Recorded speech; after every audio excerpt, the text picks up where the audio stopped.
So guys, Tinubu risks being dragged to court by this Oyibo man. I mean, Tinubu's government might be dragged to court. For this reason, take a look at this. This is actually a dangerous game. What if Maersk decided to sue for this kind of AI forgery and misinformation? This is criminality of the highest order. Bayo Onanuga has deleted the tweet. You people want to put them in more trouble by forging their voices. Maersk lost 4% of his market CV yesterday. Don't make them squeeze Nigeria for it, because that's the rhetoric. So guys, in case you don't know about this story, the Tinubu's administration, the spokesperson for Tinubu, came out to tell Nigerians that they've secured a deal with this company, that this company is coming to Nigeria to invest, even though this company did not reach any agreement with the Nigerian government. But they quickly came to the media to tell us that an investment deal has been secured.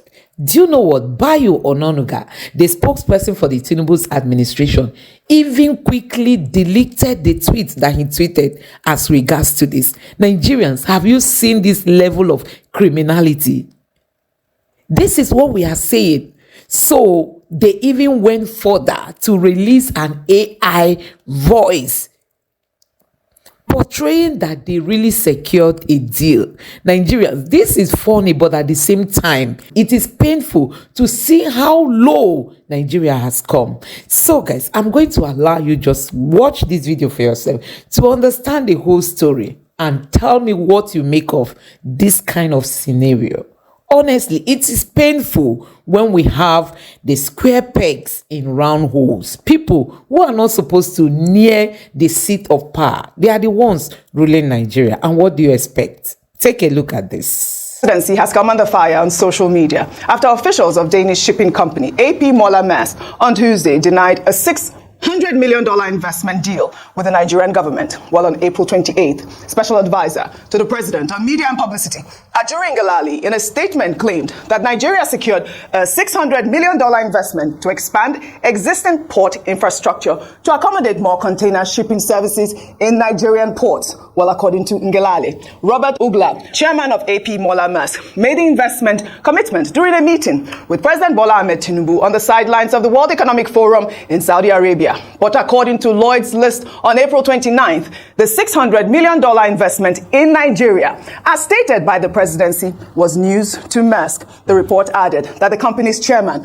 Ugla, met with President Bola Ahmed Tinubu over the weekend, but no new investment deal was signed. I mean, Rufai, I know you're saying, because I did see some of your, your statements on Twitter, and it does appear. Let me just take this tweet from Harmless, who wrote, "This one, the entire government is now dependent only on propaganda. Does it now imply that Tinubu has run out of ideas? From Dubai visa ban to Maersk $600 million investment. How long should we continue to delete posts and keep writing these articles?" But I believe that he's responding to Bayo Onanuga, who actually deleted the post announcing the deal as well. I'll take Godswill's tweet.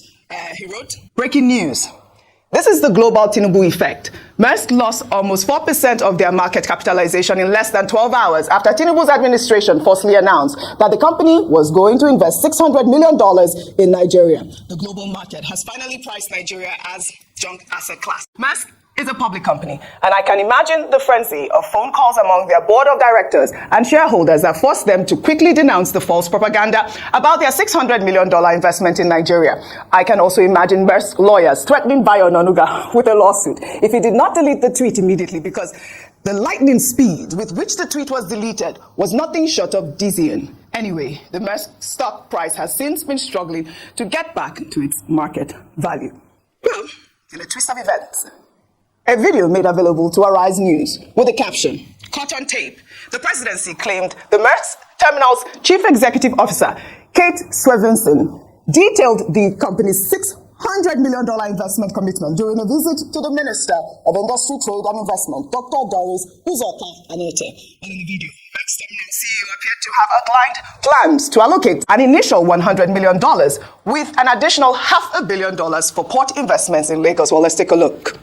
I'm happy today to present to you the global CEO of APM Terminals and chairman of Maersk management team of APPL. With this facility, Nigeria is certain of getting over 1 million jobs. Facility to really world-class capabilities and invested over $100 million there. And so our proposal is to upgrade the Apapa port facility with our partners there and invest $500 million in upgrading the facilities. To actually come forward with your commitments of investment. And for me, it's something I want the rest of Nigerians to see and to hear, and to be rest assured that it's going to get better. We committed and we promised Nigerians that there will be jobs. And also, calculating numbers, sitting down here, we just created 3 million jobs. In 2 days, we are seeing opportunities of creating 5 million jobs. So what we are doing is also to create a job center where we can actually put out the opportunities that are available for Nigerians to see and to contact those who are providing these jobs in a matchmaking process. So we do all that we can and all that it takes to remove the bottlenecks around businesses for you, increase the ease of doing business. Caught on tape. Well, according to the presidency, this video was made this pledge was made in February, but of course Nigerians will react. Because you see that video? This is from Jare, who wrote, "This is actually a dangerous game. What if Maersk decided to sue for this kind of AI forgery and misinformation? This is criminality of the highest order. Bayo Onanuga has deleted the tweet. You people want to put them in more trouble by forging their voices. Maersk lost 4% of his market CV yesterday. Don't make them squeeze Nigeria for it, because that's the rhetoric. It does appear to be like an AI-generated video because the voice was not syncing. I would like to quote what's happening here? The famous words of the leader and the founder of the Pluto Nation, Mr. Charlie Poppy. He said, and I quote, "He don't cast. He don't cast. He don't cast." Okay, this dude, he don't cast. Dr. Abati, yesterday, we took a story when Nuhu Ribadi was talking about disinformation. And I said something profound, like I'm a soothsayer, that the government should desist from disinformation and misinformation. Dr. Abati, I submit to you, do you not see it is this government that is purveying misinformation and disinformation as we speak? A deal that was never signed, a deal that was never articulated. You went ahead and reported that the chairman of Maersk made that deal with you on the sidelines of your meeting in Saudi Arabia. Then Lloyd's List. Lloyd's is one of the most authoritative websites when it comes to anything shipping. They also, I'm sure they probably also run the Lloyd's Register. Came out and they debunked the story. In the pain and everything, instead of you to offer an apology, anyway, Mr. Baron Anuga, like they say in social media parlance, he did feel forwarded. He fought. He went back, he deleted that message, that misinformation. That's true. Then some of their propagandists bandwagon had the temerity to bring out this video that didn't even talk about an investment, talk about a proposal that was done in February as against something that was announced. How much will government stop spreading misinformation on social media? Because when Nuhu Ribadi was talking about spreading misinformation, is this not obvious? Just like we had in the Dubai case, that it took a brave journalist to debunk it by calling the Dubai authorities.